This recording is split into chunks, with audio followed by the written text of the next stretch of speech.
amigo, minha amiga. Meu nome é Valmir Cardarelli, eu sou o diretor, um dos professores aqui da Academia Escola de Filosofia Livre, onde estamos sediados em São Bernardo do Campo. E todos aqueles que um dia quiserem nos conhecer, estamos aqui fisicamente, podemos recebê-los aqui no sábado, tranquilo. Para aqueles que gostam de filosofia, basta se inscrever no nosso canal. Nós estamos postando algumas videoaulas.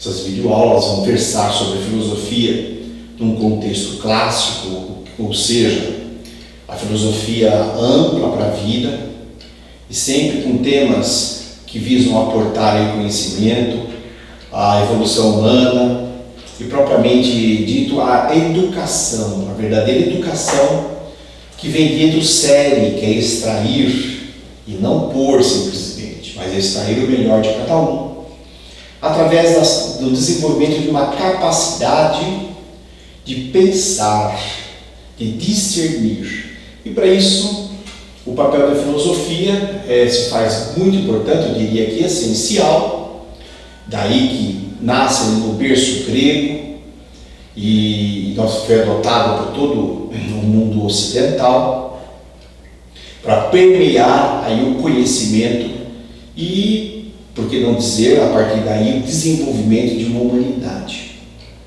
Muito bem, então estamos aqui hoje para falar sobre um tema também polêmico, um tema que talvez nem todos já tenham sido apresentados a ele, mas não é um tema novo, é um tema muito antigo. Metempsicose. O que seria efetivamente a metempsicose? É uma teoria e uma doutrina filosófica espiritualista que acredita que uma determinada alma ou espírito, como que eu estou usando aqui, ambos como sinônimo, que na verdade não são, mas como princípio, o princípio espiritual, ele possa reencarnar em reinos anteriores ao homem, ou seja, numa evidente, nesse caso da teoria, involução.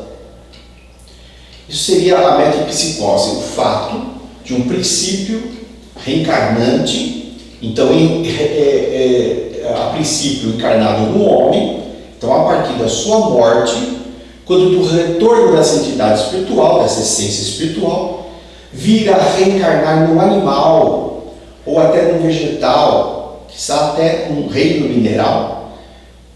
E, segundo essa teoria, pelo menos a interpretação primeira dessa teoria, seria uma regressão, então, dessa qualidade espiritual. Isso seria a metempsicose em si, que vem do grego, coloquei aqui, metempsicoses, é a palavra grega, que significa exatamente isso. Essa transmigração de uma alma individualizada para o corpo de um animal. No entanto, isso mais como um elemento reencarnatório, tá ok? Bem, então vamos aí analisar algumas vertentes ideológicas sobre o assunto. Vamos nos aprofundar um pouco mais. E desde já, então, não se esqueça de dar seu like, de indicar o vídeo aos amigos, né, de fazer a sua inscrição no canal. Muito bem. Então, para que a gente possa desenvolver um raciocínio sobre a metempsicose, vamos buscar lá no berço do hinduísmo e mais tarde no Egito e depois mais tarde ainda no berço filosófico da humanidade, que seria a Grécia, o que eles falavam sobre a metempsicose. Então, no hinduísmo, que são os registros mais antigos que nós conseguimos, lá nos Vedas, nas interpretações mais básicas da religião hindu, eles defendiam sim que a metempsicose é uma realidade, ou seja, que isso acontecia em casos poderia se acontecer em casos especiais, de que de fato um espírito humano que estaria encarnado no homem, após a morte, quando de sua reencarnação ou sua volta à carne, então poderia sim acontecer de ele reencarnar em um animal, até num vegetal ou que está até no mineral. Mas o mais comum para eles defendem que seria a reencarnação desse princípio espiritual numa figura animal, no corpo de um animal. Nós encontramos também no Egito algumas referências à metempsicose, e no berço grego Pitágoras falava sobre essa ideia de um determinado princípio espiritual também de fato vir a habitar o corpo de um animal.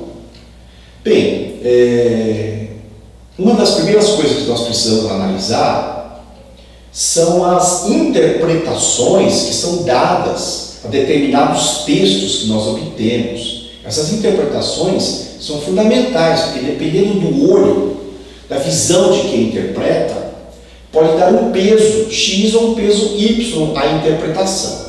Mas de uma maneira geral, seria isso que eu falei.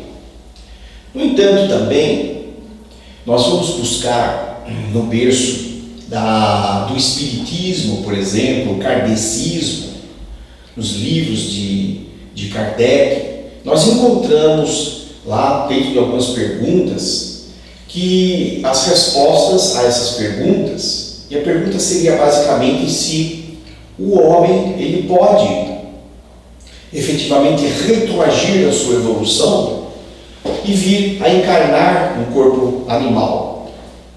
Em outras palavras, a metempsicose. E a resposta é não. A regra da evolução humana, evolução, se diz. O que é uma evolução? A evolução é uma repetição de movimentos evolutivos que buscam ascender a uma nova consciência. Então dizem que a evolução humana ela se dá de uma maneira espiralada, ou seja, de uma maneira onde vai se galgando posições, vai se solidificando essas posições num eterno evoluir consciencial dentro de um eixo.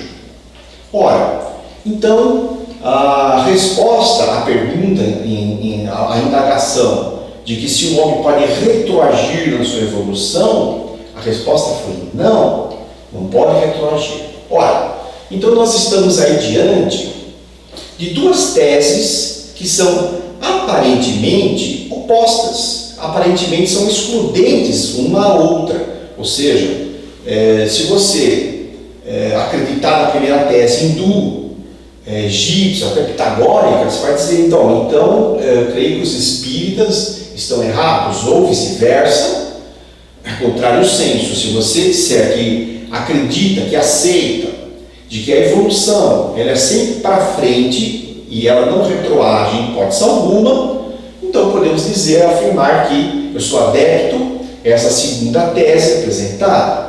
E então estamos do quê? Diante de um dilema. E sempre diante de um dilema, nós temos as duas opções e sempre vai aparecer uma terceira opção. Então isso já é uma regra. Você tem a tese, a antítese e a síntese. Então a síntese seria uma terceira opção, que é exatamente isso que nós vamos buscar diante desse dilema da metempsicose. Então vamos trabalhar aqui alguns raciocínios, vou conduzir aqui alguns raciocínios e que a gente pode depois então concluir e tentar elaborar aí uma maneira de pensar que talvez possa abarcar as duas teorias e não aceitá-las como efetivamente excludentes entre si. Será que isso é possível? Então vamos lá. Uma primeira questão é a gente tratar sobre como de fato acontece a evolução das mônadas. Então, o que seria uma mônada? Mônada é um princípio coletivo de consciência de vida. Então, isso é dividido em mônadas. Então existe, por exemplo, uma mônada, que é uma mônada animal, e que ela se subdivide. Então você vai ter, por exemplo, os animais, temos caninos, os equinos, os felinos, e assim por diante. Você tem uma mônada das aves, uma mônada dos répteis, e assim por diante. Então, mônada seria um princípio coletivo de consciência. É mais ou menos isso, só para a gente ter uma ideia de como vai funcionar essa evolução. Então, muito bem, então dentro desse conceito, nós temos uma mônada humana, a qual todos nós pertencemos. Não obstante nós sermos seres individualizados e mantemos uma ligação com esta mônada coletiva. Então, cada um de nós, individualmente, somos uma consciência, porém não exatamente totalmente apartada, mas nós somos uma consciência que, embora mantemos nosso livre-arbítrio, nosso livre pensar, aparentemente pelo menos, nós temos sim uma conexão com essa mônada. Por que eu disse aparentemente? Porque no fundo existe uma mente coletiva que acaba regendo todas as mentes individuais. Existe também a figura do inconsciente coletivo, que foi com muita propriedade apresentado por Carl Jung, onde ele fala do inconsciente coletivo e fala ali também dos arquétipos coletivos, da simbologia coletiva da humanidade. Isso está ligado a uma mônada, está ligado a um pensamento coletivo, está ligado a uma expressão de consciência coletiva que existe por existir essa mônada coletiva da humanidade. Talvez isso fique melhor explicado dentro do campo da mônada animal. Então, por exemplo, nós temos um determinado animal, um pato selvagem, por exemplo. Um pato selvagem, quando ele nasce, vamos supor aqui, num determinado país, aqui da América, vamos supor, ele nasce aqui. Quando ele vai ao savô, ele tem os mesmos princípios, e ele sabe que quando ele vai fazer uma formação de voo, ele faz uma formação em V. Eles vão fazendo um rodízio. Então isso é um conhecimento da lei da natureza. Agora, vamos supor que esse pato nasça lá na Índia, vamos supor, num outro continente qualquer. Esse mesmo pato, aprendido aqui, que aquela posição de voo é mais confortável, mais dinâmica para ele, no outro continente, ele não vai precisar reaprender isso. Existe uma inteligência de conexão da mesma mônada, onde o que é aprendido, o que é vivenciado por um animal na Índia, essa experiência também é passada para um animal na América, ou em qualquer outro ponto do planeta. Então, ao que se deve isso? Esse princípio único? Deve-se a exatamente o fato de existir uma mônada coletiva. E esta mônada, coletivamente, ela vai traçar uma evolução coletiva. Então, agora vamos voltando ao caso do reino hominal, que é o nosso, o homem. Então, todos nós pertencemos assim a uma mônada coletiva. Queira ou não, nós somos filhos do mesmo pai e da mesma mãe, e pertencemos a uma mesma origem. E não há como, por vontade própria, simplesmente, nós dissociarmos, desconectarmos dessa mônada coletiva. Por que é importante entender isso? Porque a partir desse ponto, nós vamos começar a entender como que funciona a evolução coletiva, para depois desenvolver um raciocínio sobre o fenômeno da metempsicose, se ele pode ocorrer ou não pode ocorrer, e se a teoria hindu ou a teoria hoje espiritualista, a teoria kardecista dentro do espiritismo, ela pode ser excludente a outra ou não, ou se nós temos aí uma tese, uma antítese, uma síntese, nós temos uma síntese dessas duas teorias, se isso é possível e se é plausível, e se de repente não seja essa a conclusão que nós podemos chegar, interpretativa, tanto dos textos pitagóricos, dos textos hindus, os textos egípcios, como também os textos de Allan Kardec, deixados aqui por Allan Kardec e por outras, inclusive outras facetas visionárias espíritas, como Umbanda, por exemplo, o Candomblé e etc. Tá ok? Muito bem. Então, ainda falando do processo evolutivo. Esse processo evolutivo, ele ocorre de uma maneira coletiva, em primeiro lugar. Coletiva.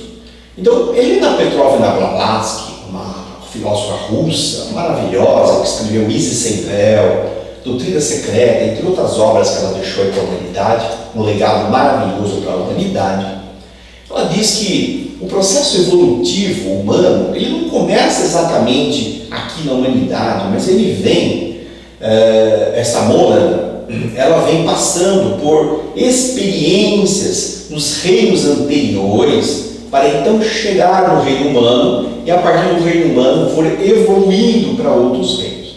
Então, no primeiro momento, diz ela, que nós tivemos uma experiência de mônada coletiva no reino mineral, depois passamos para o reino vegetal, depois passamos para o reino animal e depois passamos para o reino nominal.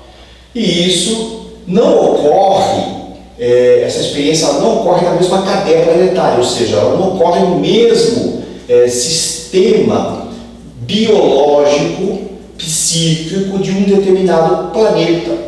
Então essa mônada, ela vem caminhando essas experiências por outras cadeias planetárias. No caso, hoje, no momento, estamos no planeta Terra, onde estamos vivendo uma experiência urinal. E a partir da conclusão dessa experiência urinal, nós teremos outras experiências de deuses mentais, de deuses completos, de grandes auxiliares cósmicos, de maneira a nós completarmos um ciclo de 7 grandes chaves experienciais de mônadas.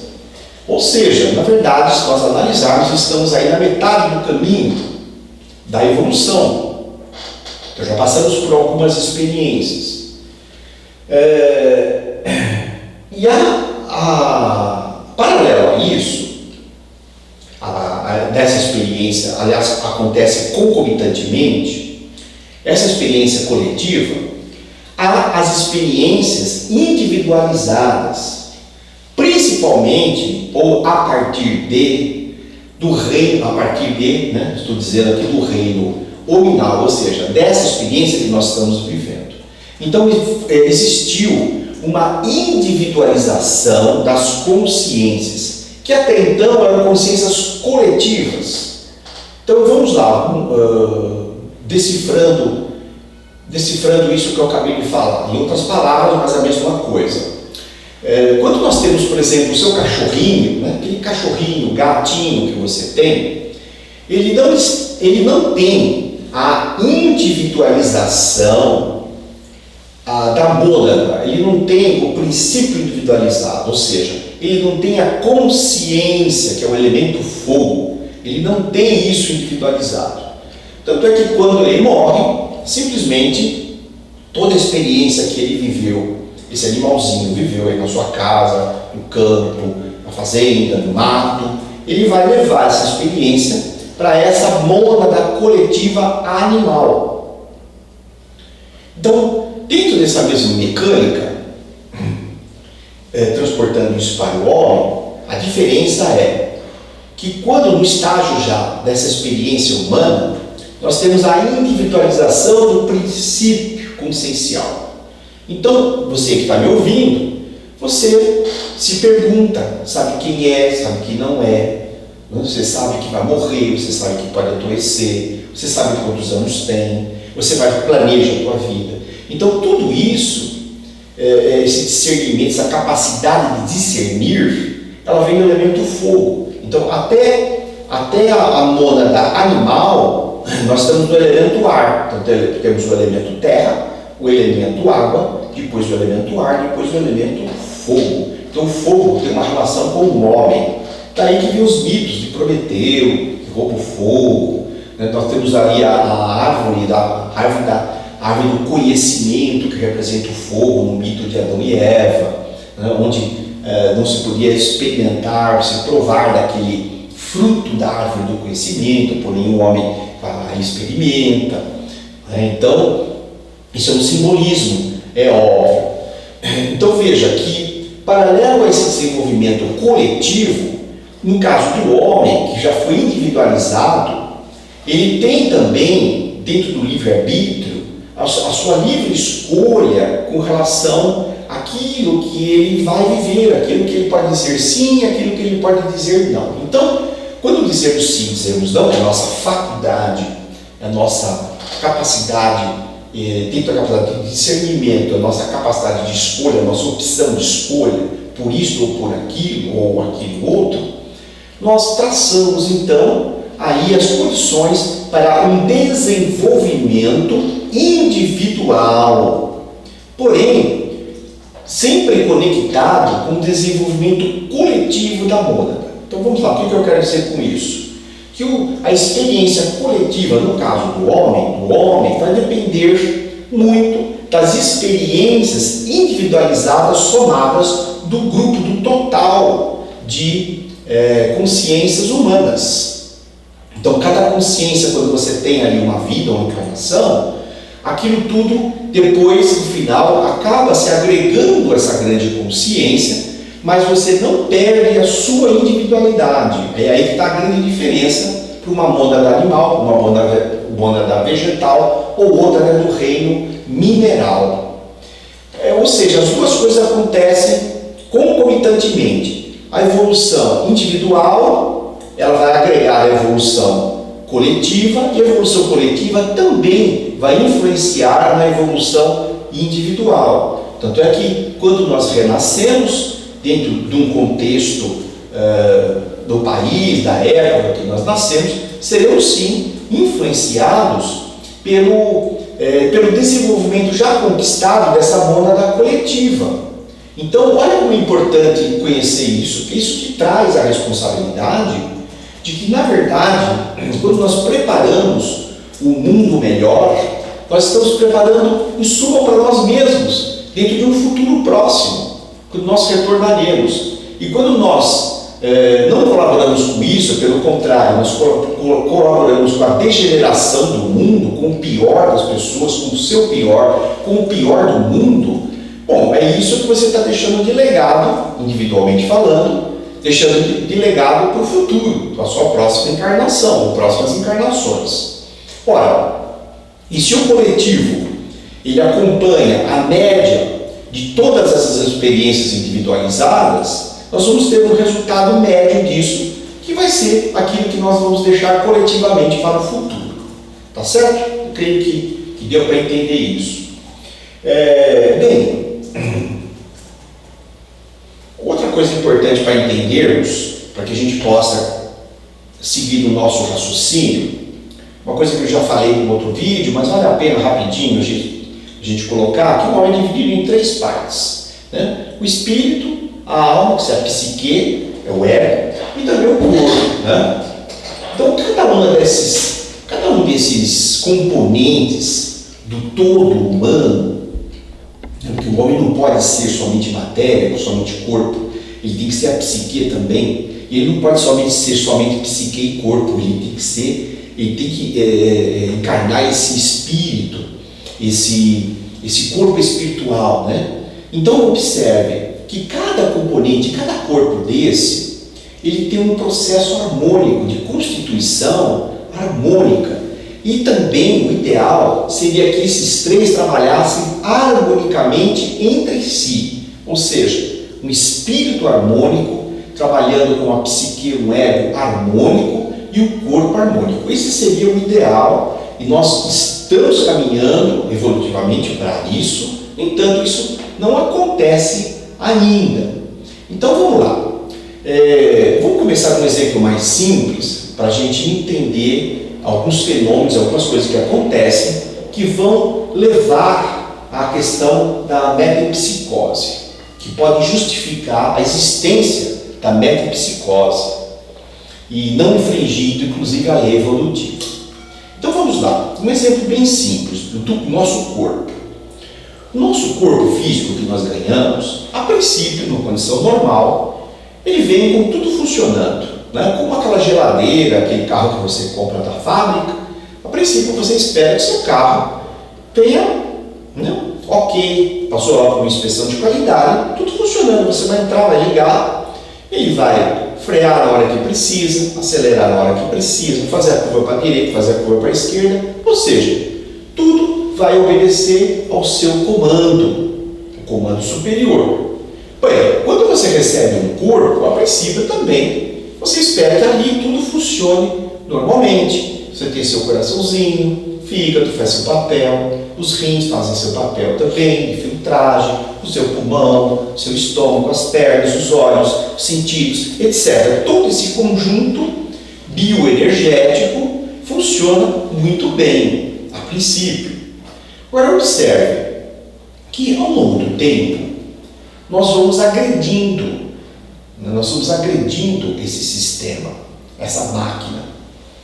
E ela vai também sofrendo um desgaste. Eu diria mais com a nossa agressão do que com o desgaste. Nós vamos criando alguns atropelos, algumas problemáticas para esse bioorganismo que vai gerando as desarmonias. Então observe, por exemplo, se você fumar demais, se você beber demais, se você não obedecer ritmos de sono, se você comer errado, se você não fizer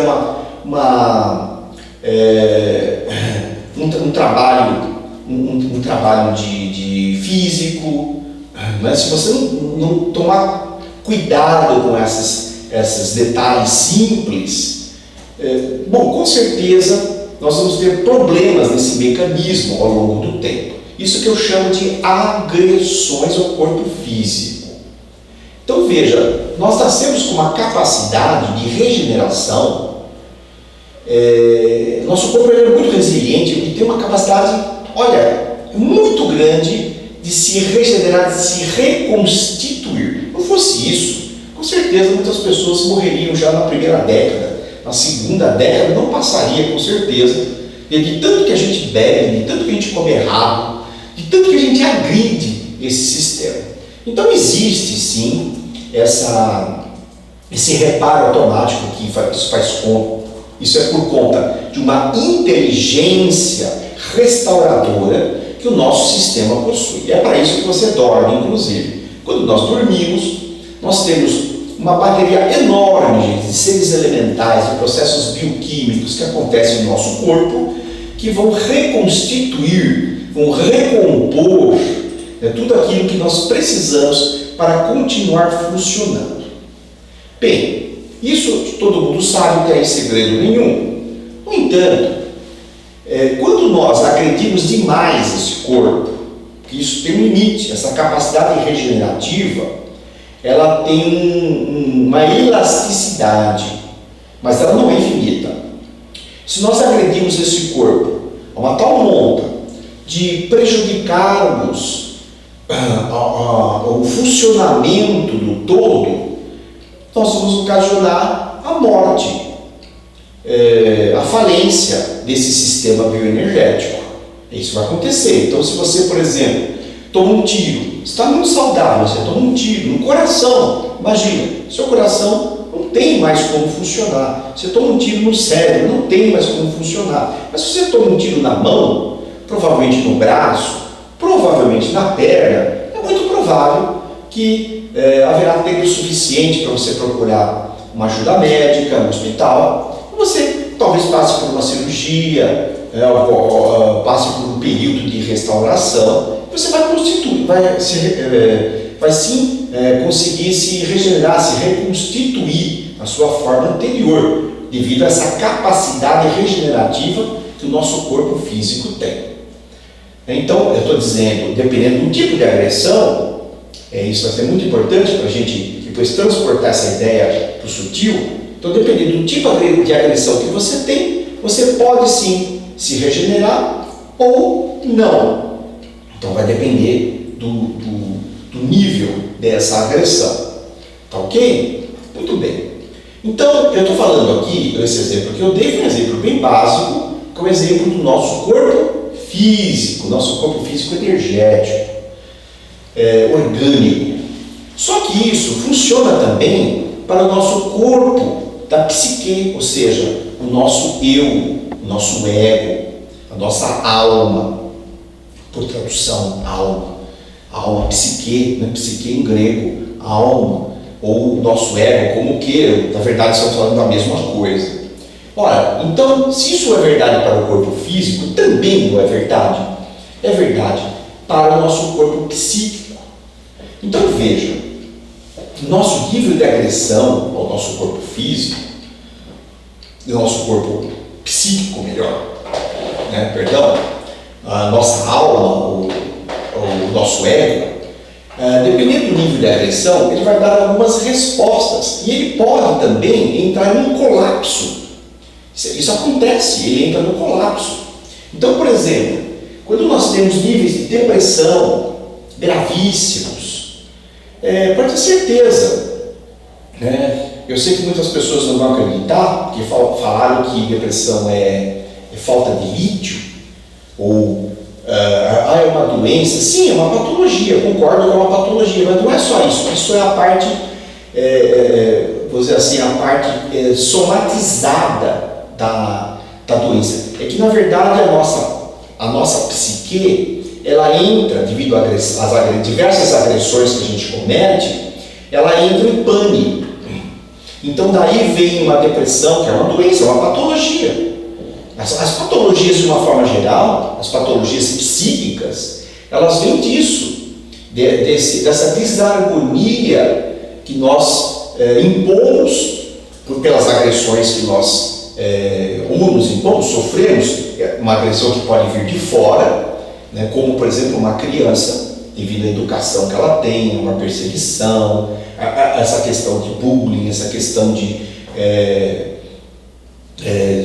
uma criança sofrer esses atentados sexuais, essas coisas todas. Então, isso com certeza é uma agressão psíquica e que, dependendo, então, do nível dessa agressão, e depende também da recepção, da forma receptiva que teve essa psique, pode sim gerar uma patologia e às vezes muito séria, ou seja, nós podemos desconstruir a harmonia da nossa psique. E daí então que vem esses tipos de coisas, as psicoses, ou um grau pior, vem as loucuras. As loucuras, uma loucura é um grau, eu diria que um grau muito elevado de agressão à nossa estrutura psíquica, ao nosso corpo, à nossa alma, ao nosso corpo psicoenergético.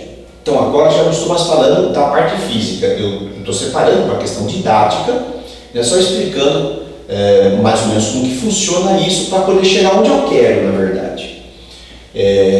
O assunto não é exatamente esse, mas eu tenho que mostrar os exemplos e fica mais fácil compreender. Agora, peguem isso que foi falado e levem para o campo espiritual, com uma ressalva. Abrem parênteses e vamos fechar parênteses no seguinte: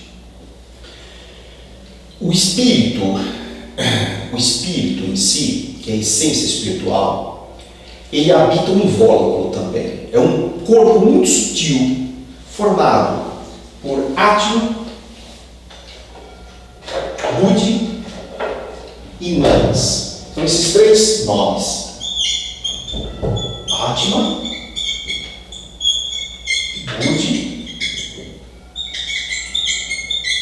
e Manas.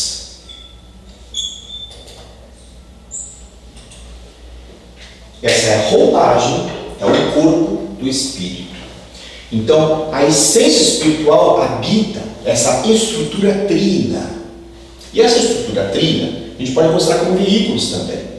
Que são veículos, são logicamente formados por energia muito sutil, é uma vibração diferenciada do corpo físico, até da própria psique, é muito sutil, mas, no entanto, é um corpo. Ela é um corpo, e a essência espiritual, que é inominada, que não tem como se manifestar, se não através dessa estrutura, desses desse corpo trino que tem a ver com a Trindade, com a Santíssima Trindade, Pai, Filho e Espírito Santo, que é ensinada nas igrejas, etc., no cristianismo, e tem a ver com, por exemplo, a Trindade hindu, que é o Brahma, Vishnu e Shiva, ou Osíris, Ísis e Horus do Egito, né? Ou Odin, Freya e Thor, dos nórdicos. Nossa, é a Trindade, tem a ver com essa energia. Não exatamente a Trindade, mas é a Trindade emanada através de planos superiores, ou seja, através de vibrações energéticas. Então, nosso princípio espiritual divino, ele acaba tendo essa roupagem no primeiro momento. No segundo momento, ele tem a roupagem da psique, ele acopla a psique. No terceiro momento, ele ganha a roupagem do corpo, e aqui estamos nós. Então, nós somos essa composição. Não sei se eu fui claro, fui didático com isso, mas foi a intenção, né? Agora, observe. Entendido isso, peguem esse princípio da patologia que eu falei, tanto no plano físico quanto no plano psíquico, e transportem isso para o plano mais sutil, que é o habitat do espírito. Ora, se eu agrido a minha psique a um ponto de construir um estado de loucura, um estado de depressão profunda que pode me levar à morte, a um estado, ou então a um estado bioenergético, débil a tal ponto, uma agressão tão grave que eu possa cometer a mim ao longo do tempo ou de uma vez só, que eu possa perder a harmonia e capacidade de vida. Ora, eu posso fazer isso também, levar isso para o campo sutil espiritual. Então, se eu agredir as estruturas, as teias energéticas que compõem os três corpos sutis que habitam o princípio, eu vou ter sérios problemas, inclusive para reencarnar na progressão, na sucessão das minhas encarnações para o próximo corpo. Então, o que vai acontecer? Necessário se faz que eu reconstitui a harmonia desses três princípios sutis para que eu possa agora continuar a minha evolução.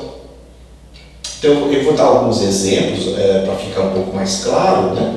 Talvez quem esteja tendo contato pela primeira vez com isso, talvez seja muito complexo, mas na verdade eu estou tentando simplificar ao máximo, né? Colocando aqui de uma maneira, eu penso pelo menos que estou colocando de uma maneira bem simplificada, que essa é a ideia, transmitir isso de uma maneira simples para que possa, né, qualquer pessoa possa entender, se não no primeiro momento, depois reassista a esse vídeo, né, quem sabe fica mais fácil. Os alunos têm mais facilidade, porque podem mandar as perguntas por e-mail, por meu e-mail, né, sem problema nenhum, WhatsApp, podem mandar as perguntas, e aí então eu tento responder nas aulas, sem problema algum, eu respondo aqui até nos próprios vídeos, né? Então veja, nós acabamos tendo uma necessidade de reconstituir isso para que a vida consiga progredir. Como que eu posso agredir a esse ponto? Né? Uma pergunta que poderia ser feita, mas como é que eu posso me agredir a esse nível? Olha, é possível sim você se agredir a esse nível. Não é comum. Então eu estou colocando isso até como uma exceção. E agora eu estou falando da metapsicose no sentido individual primeiro, tá? Eu estou explicando isso. Então isso pode acontecer sim. E vou dizer como. Uma associação de coisas. Normalmente essas coisas vêm juntas. Um dos elementos que leva a isso é o consumo de drogas. E mesmo as drogas lícitas. muitas vezes, dependendo da drogalista, dependendo de como se toma, do tempo que se toma, os componentes dessa droga, isso pode acontecer? Pode. Não estou dizendo que, pelo amor de Deus, para que você pare de tomar, não é nada disso. Vai tomar um remédio. O remédio você vai continuar tomando normal, até a hora que o seu médico disser, olha, você já está bem, pode diminuir e tal. Isso é uma coisa. Eu estou dizendo de outra. Há pessoas que, eu sei disso, que consomem, mesmo que medicamentos que não sejam ilegais, sejam vendidos em farmácia, elas acabam tendo acesso a esses medicamentos por conta própria, muitas vezes. Eu sei disso, eu conheço pessoas, eu até orientei a não fazer isso. Aliás, a sociedade orienta os meios médicos, mas elas fazem. Elas pegam a receita do amigo, da amiga, pegam coisas na internet e acabam de uma maneira ou de outra tendo acesso a, principalmente, medicamentos que acabam sendo psicóticos, medicamentos pesados, faixa preta, ou seja, aqueles que você precisa de receita fica apreendida lá, mas as pessoas tomam. Mas isso é o de menos. Isso foi só um exemplo, que alguém pode perguntar, mas determinado produto dentro de um medicamento pode afetar? Olha, pode. Assim como se você tomar um remédio, sem orientação médica, fora da dose, excessivamente, etc., isso pode atingir a sua visão. Tem uma amiga que ficou cega porque tomou em excesso o medicamento, desrespeitando a orientação médica. Eu vi isso. Ela tomou um comprimido para dor de cabeça, era uma enxaqueca que ela tinha forte, o médico disse, tome 1 no máximo, 2 se você realmente tiver dor. Ela tomou uns 4 por dia, ou até mais ela tomou, porque a dor não passava, ela ficou cega. Eu vi isso.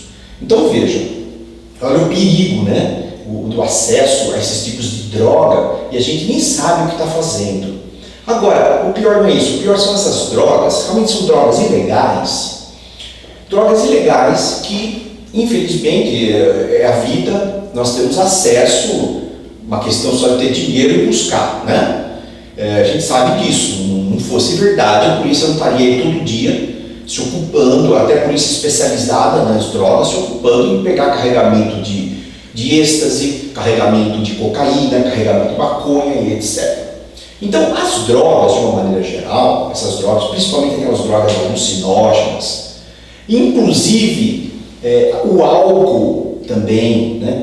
Todas essas drogas em excesso, e normalmente elas não vêm sozinhas, elas vêm com um comportamento também muito libertino e uma degeneração comportamental, parece que uma coisa puxa a outra, isso acompanha. Então, dependendo da pessoa, dependendo do que ela usa, dependendo desse comportamento, dependendo do tempo em que ela vive sob essa condição, pode sim essas drogas pesadas,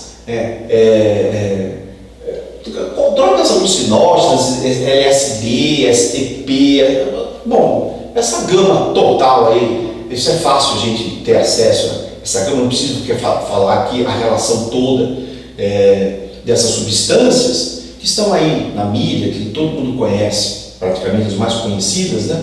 E tem outras que não são tão conhecidas, mas existem, e são terríveis. O crack, por exemplo, é um deles. Vocês podem perceber que uma pessoa que vai usando crack, ela vai degenerando de uma maneira incrível e rápido. Se você observar uma pessoa que usa crack, que não usa crack hoje, e daqui a um ano você vai ver essa pessoa, isso se você conseguir ver, se ela já não morreu, né? Se você ver essa pessoa, você não vai acreditar que é a mesma pessoa, devido ao estado espiritual, psicológico, físico que ela se encontra, porque essas substâncias, elas vão sugando a alma, não só o físico, elas vão sugando a alma, e elas vão mexendo nas estruturas e nos subcorpos sutis, tanto dos subcorpos mentais, talvez fique mais fácil eu falar porque o subcorpo é uma subdivisão de cada corpo. Então, por exemplo, você tem um corpo mental, ok? Mas esse corpo mental, ele tem uma subdivisão que o conecta com essas estruturas Atman, Buddha e Manas, que são o invólucro do espírito. Então, quando essas substâncias, elas atacam a mente como um todo, elas atacam também os subcorpos, as estruturas sutis e a harmonia dessas estruturas, de maneira que, dependendo, como eu disse, da substância, principalmente essas substâncias, crack, esses alucinógenos, principalmente esses alucinógenos pesados que você pode consumir por muito tempo, eles podem sim atacar essas subestruturas e danificar essas subestruturas aqui do corpo Atman, Buddha e Manas, de maneira que prejudique duas coisas: prejudique a sua reencarnação num corpo, prejudique também a sua relação com a mônada coletiva, no sentido de você continuar nesse processo de alimentação porque são duas mãos, né? A alimentação que você conduz a mônada, elementos, e ao mesmo tempo a mônada também, ela te alimenta com o coletivo. Ou seja, você vai precisar, nesses casos, de minimamente restituir essas harmonias para que você consiga evoluir, continuar o seu processo evolutivo. Daí então que vem a seguinte situação: uma vez desencarnado, você acaba morrendo por algum motivo, provavelmente por esse motivo da degeneração, por substâncias, por um colapso físico, psíquico. Você vem a morrer e aí você não tem a condição harmônica mínima para poder encarnar, adotar esse princípio espiritual, não consegue então se acoplar a uma nova estrutura de personalidade.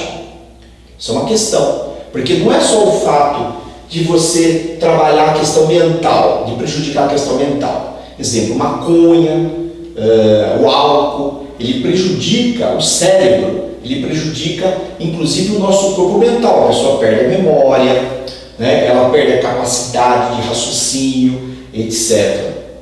Então, não é só isso. Existe a parte invisível do prejuízo que nós não conseguimos enxergar, e nem a própria medicina, porque a medicina não avança no estudo nessa questão metafísica. Nós estamos fazendo isso porque somos aqui uma escola de filosofia, nós somos uma escola onde estudamos a filosofia esotérica, então nós sabemos disso, até por uma questão dos grandes mestres deixarem essas orientações para nós, uma questão só de pesquisar, de buscar. Então nós percebemos isso e estamos analisando a questão metafísica e percebemos também que há uma necessidade, sim, uma realidade dentro do fenômeno da metempsicose, de você reencarnar por uma questão de necessidade, você reencarnar nesse princípio, retroagindo a uma condição anterior, onde necessário se faz para que você possa reconstituir essas estruturas. Porque as mônadas, como eu disse, elas estão em estágios diferenciados. Então, a mônada humana, ela exige que você tenha um determinado nível harmônico para que você possa acoplar essa consciência individualizada. Se você não tiver isso, não há como você reencarnar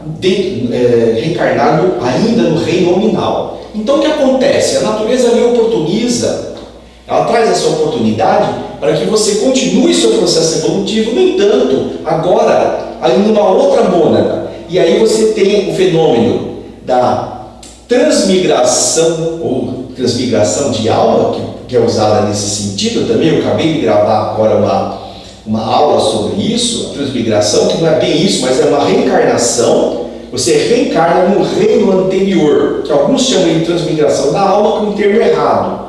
É um termo que não é apropriado para isso. Mas é uma reencarnação onde você reencarna numa mônada, onde está experienciando, está fazendo uma experiência anterior ao nominal. Então aí sim, não é que você vai encarnar num porco, encarnar num cavalo, encarnar numa galinha, não é isso. Mas você vai ter uma experiência animal dentro de uma mônada, porque a mônada, nesse caso do animal, ela não se individualiza. Então, ninguém pode dizer que, o que você era na outra encarnação? Eu era um porco. Né? Existem alguns porcos que estão agora. Né? Eu era um cavalo, tem cavalo agora também, mas não é disso que eu estou falando.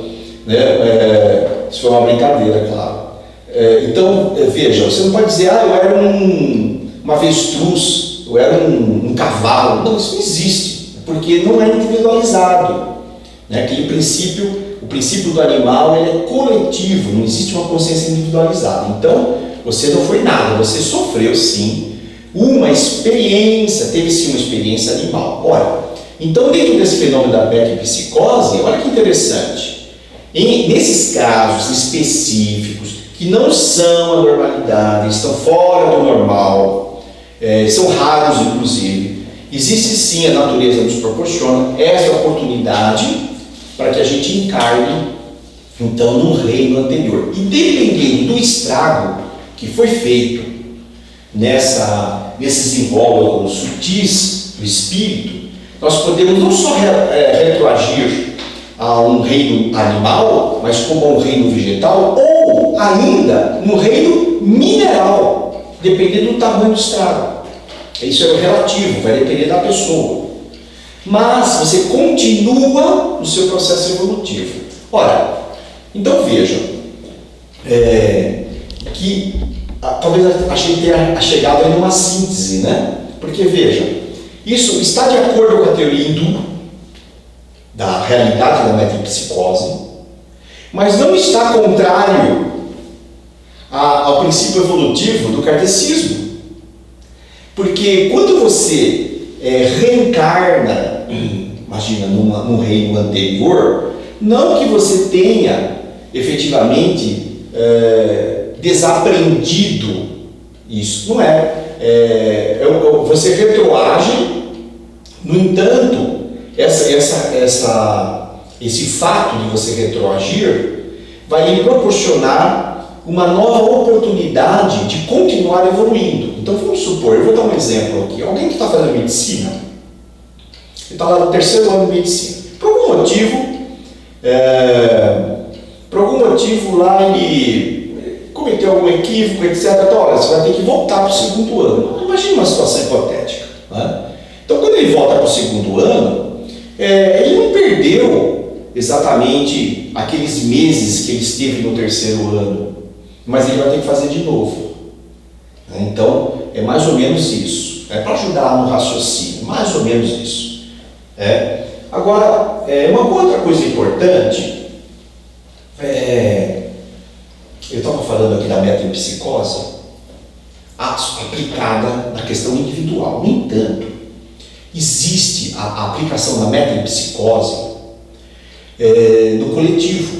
Eu vou explicar isso em poucas palavras. Ocorre o seguinte: nessa evolução da mônada, de tempos em tempos, existe-se um corte. Os evangélicos, os cristãos, eles falam sobre o dia do juízo final, eles falam lá sobre a seletividade, haverá um corte. Há um corte espiritual, sim. Os próprios espíritas também defendem. Falam então do planeta chupão, que vai passar aqui, vai levar algumas almas, vai ter lá o julgamento. Olha, será que eles estão errados? Também não estão errados não. Isso é fato, né? Isso é um fato. Então, como isso acontece?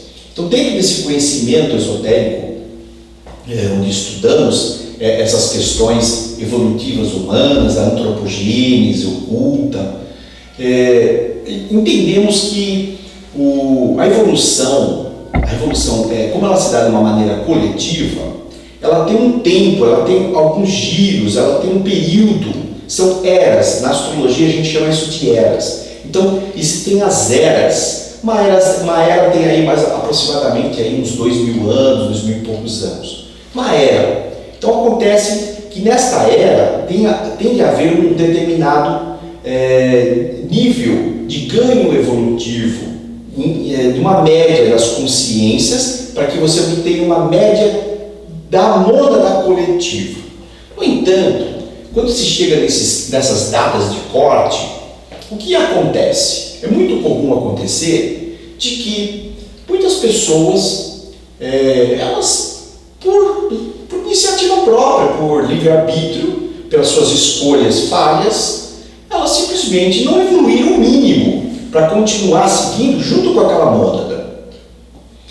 Isso acontece muito, por exemplo, no nosso estilo de estudo.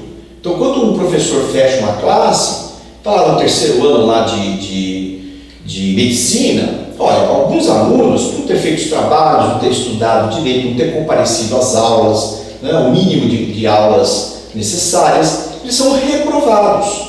Então, eles vão ter que fazer de novo aquela coisa. No entanto, aquela classe, aquela mônada coletiva, ela vai para o quarto ano. Só que essa pessoa, individualmente, vai ser engajada na próxima turma que veio do segundo para o terceiro ano e vai fazer tudo novamente. Então, observe, isso acontece na evolução das mônadas, na mônada humana, isso acontece. Então, quando chegar um determinado período evolutivo, nós fecharmos um ciclo evolutivo, haverá sim um descarte, haverá sim um corte espiritual, onde um julgamento, né, seria esse um julgamento, esse julgamento separaria aquelas pessoas com a vibração de X para cima e de X para baixo. Essas pessoas, coletivamente, que não conquistaram minimamente o nível de consciência para acompanhar essa mônada, elas vão ser apartadas desta mônada. Então, quando apartadas desta mônada, elas vão se acoplar a uma outra mônada que está mais atrasada evolutivamente falando, e vão, então, a partir desse momento, começar a reencarnar. Logicamente, existe um processo, todo um processo de adaptação a essa nova mônada, e elas vão começar a reencarnar nesta nova mônada. E é óbvio que essa nova mônada, muitas vezes, ela está, às vezes, muito aquém desta outra mônada. Então, é como se ela tivesse retroagido. Então, exemplo vale, ora, ele não vai desaprender aquilo que ele aprendeu, ele não vai perder a evolução que ele conquistou, mas quando ele reencarnar agora, ele vai reencarnar numa mônada que está a 2, 3, 4, 10 passos atrás desta outra a qual ele pertencia. Isso acontece? Sim. E onde? Aqui no planeta? Não. Normalmente, porque óbvio, aqui só tem uma humanidade. Não tem como. A humanidade está avançando a sua linha evolutiva. Então, aí acontece, por exemplo, a grande inteligência cósmica adequar essas mônadas que foram apartadas a uma outra mônada em um outro sistema, não sei onde, né, um outro sistema que esteja mais ou menos dentro daquela evolução, da necessidade que eles precisam. Eu lembro que tem um livro muito interessante que fala sobre isso, que eu já li, é Os Exilados de Capela, que é um planeta, mais ou menos assim como a humanidade, que aconteceu exatamente isso que eu estou falando. É muito interessante, está aí uma dica de leitura para você. Valmir, eu não sou espírita, tá? Gente, também não, né? Então, mas não há problema nenhum de você ler uma literatura, se abra para coisas novas, não há problema nenhum, desde que seja bom, desde que se agregue a tua alma. É muito importante sim que você tenha acesso a essas coisas. Eu me recordo agora, não faz muito tempo, eu estava vendo inclusive uma entrevista com o Dalai Lama. Dalai Lama, para quem não sabe, ele seria o Papa, não seria o equivalente ao Papa católico, ele seria do budismo tibetano. Perguntaram para ele sobre o preparo dele, como foi o preparo dele espiritual, o que ele achava de outras vertentes filosóficas, etc. Me chamou muita atenção, porque eu não esperava, e ele falou, olha, foi uma pena, poderia ter sido melhor se eu tivesse, por exemplo, eu tivesse tido acesso, eu tivesse sido educado também com outras vertentes, não só o budismo, porque eu conseguiria ter uma amplitude maior, né, de referências. Porque dentro do budismo, ele foi educado logicamente dentro do budismo, né, e ele disse isso. Eu falei, olha, ela está aí, né, ou seja, isso vem de encontro com a filosofia, que é bastante eclética. Então, nós filósofos, se me apresentar um livro, amanhã não importa, logicamente eu vou ver a origem, eu vou ver do que se trata, se realmente aquilo me interessa e vale a pena eu ler. Mas não importa se aquele é um livro da filosofia umbanda, se é do kardecismo, se é de Nietzsche, se é do berço clássico grego, não importa se ele é oriental, não importa, desde que aquilo venha a somar, venha a alimentar a tua alma, tirar dúvidas, mais um elemento de comparação, que depois você descarte isso, não importa, mas é muito importante você se abrir para isso. Ora, então, só para concluir, então, para a gente fechar o nosso bate-papo de hoje, ou seja, concluído, na verdade a gente conseguiu chegar aí numa síntese disso tudo, onde de fato eu pelo menos concluí que tanto Pitágoras, os hindus, estão corretos, quanto também a filosofia que diz que dentro de uma linha evolutiva você não pode retroagir, porque de fato não há um retrocesso nisso. O que há é uma aplicação de um princípio de justiça para que você possa continuar evoluindo. Essa que é a questão. Ou seja, uma tese, uma filosofia aí, ela não exclui a outra, pelo contrário, elas andam juntas dentro de um princípio de justiça evolutiva e de geração infinita de oportunidades para as pessoas. Bem, então conclua, veja o tamanho da sua responsabilidade em buscar a sua própria evolução e como a sua vida não é uma questão só sua. A sua vida, ela tem uma relação com a moda da coletiva. Então, quando uma pessoa, ela realmente se decide a ser uma pessoa melhor, essa decisão, ela não é só individual, mas ela é coletiva, porque quando nós mudamos alguém, nós mudamos o todo.